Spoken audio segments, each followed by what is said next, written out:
ఇప్పుడు సంబంధాలు చూస్తా ఉంటారు కదా రూపా. ఇట్లా మా ఆఫీస్‌లోనే కొందరు పెట్టుకుందాం అని అడుగుతారు meetings. Because we have conference rooms and other things. రెండోది బయట వాళ్ళకి తెలవటానికి, మళ్ళీ ఇంకో హోటల్స్ ఇయన్నీ ఎందుకు, ఇక్కడ కొంచెం ప్రైవసీ ఉంటుంది కదా అని. చాలా జరుగుతాయి. చాలా మంచి విషయాలు కూడా జరుగుతాయి. బట్ కొన్ని అన్‌వాంటెడ్ థింగ్స్ ఎందుకు షేర్ చేసుకుంటున్నానంటే, అలాంటివి ఎవరన్నా మళ్ళీ రిపీట్ చేయకుండా ఉండటానికి ఈజ్ మై ఇంటెన్షన్. ఎందుకంటే ఇప్పుడు పెళ్లి చూపులు అనేవి అబ్బాయికి గాని, అమ్మాయికి గాని ఎమోషనల్లీ కనెక్టెడ్. ఒకరికి కాకపోయినా ఒకరికి, లేకపోతే ఇద్దరికి కూడా. ఆ మధ్య ఒక పెళ్లి చూపులు పెట్టినప్పుడు బాబు వాళ్ళ పేరెంట్స్ వచ్చేసారు.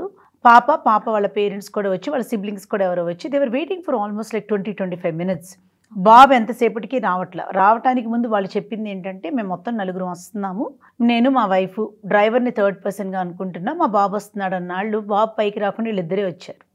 సో ఎంతసేపు మేమేమనుకుంటున్నాం, డ్రైవర్ని తీసుకొచ్చిన డ్రైవర్ లోపలికి రాడు కదా, థర్డ్ మనిషి ఎందుకని లేట్గా వస్తున్నాడు అనుకుంటే, అంతసేపైనా బాబు రావట్లా. తర్వాత వాళ్ళ నాన్నగారు ఫోన్లు మాట్లాడుతున్నారు, అటు ఇటు చూస్తున్నారు. He wasn't saying anything. ఏంటంటే బాబు ఎక్కడ, నేను మమ్మల్ని ఏమైనా కాల్ చేయమంటారా, నా అడ్రస్ ఏమైనా ఇబ్బందా ఏంటి అని అడిగితే, అదేనమ్మా మాట్లాడుతున్నా అంటారు. బయటకు వెళ్తున్నారు, వస్తున్నారు. అసలు ఆ పిల్లని పట్టించుకునే వాళ్ళు లేరు. ఆ పిల్ల పాపం బిక్కుమొహం వేసి కూర్చుని ఉంది. పేరెంట్స్కి ఏం అర్థం కావట్లేదు. ఒక ఫ్యూ మినిట్స్, ఒక హాఫ్ అన్ అవర్ అయిపోయిన తర్వాత ఆయన వచ్చి, బాబు ఎక్కడ స్టక్ అయిపోయారంటే ఇంకో రోజు పెట్టుకుందాం అన్నారు. అరే మరి పాపం వీళ్ళు ఎప్పటి వరకు వెయిట్ చేశారు కదా. వెయిట్ చేయటం, అసలు బాబు వస్తున్నాడని చెప్తేనే కదా వాళ్ళ పాపని తీసుకొచ్చారు. సో అది పద్ధతి కాదు కదా. సో ఆ పాప మళ్ళీ నొచ్చుకున్నారు. పర్వాలేదండి, అర్థం చేసుకుంటా ఉన్నారు. ఎందుకంటే ఆ బాబు వస్తాడన్న విషయం నేను వీళ్ళతో అనలేదు ఇంకా.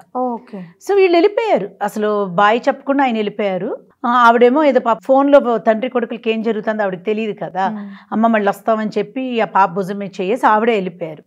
సో హాఫ్ అన్ అవర్తో నాకు మాత్రం చాలా కోపం వచ్చింది. బికాజ్ మనకి ఆడపిల్లలు ఉన్నారు ఇళ్ళల్లో. That's not the way to deal things. So ఏంటంటే ఏమైంది, ఎందుకు రాలేదు ఏంటని అడిగితే, మా బాబు కారులోనే ఉన్నాడు, ఆ పాప మీ అపార్ట్మెంట్లోకి వచ్చేటప్పుడు బాబు పాపను చూశాడు, పాప నచ్చలేదు అబ్బాయికి, సో లోపలికి రాలేదు అని. నేనేం ఆర్గ్యుమెంట్ చేస్తాను, నీకు నచ్చిందా నచ్చలేదో తెలుసుకోవటానికి ఈ మీటింగు.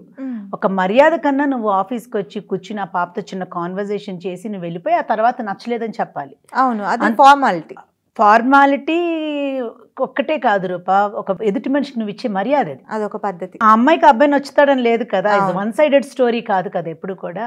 బట్ ఇట్లాంటి క్యారెక్టర్స్ ఉన్న వాళ్ళకి ఏంటంటే, రేపు ఇట్లాంటి అబ్బాయి దొరకపోవటమే మంచిది అనుకోవాలి. రేపు ఏదైనా చిన్న ఇష్యూ వస్తే పారిపోతారు సిచ్యువేషన్ నుంచి. అదే కదా. ఆ మ్యాచ్ కుదరనందుకైతే నాకు కొంచెం కూడా ఫీల్ అవ్వలేదు కానీ, బట్ ఆ ఎపిసోడ్ మాత్రం ఇట్స్ అన్ ఐ ఓపెనర్.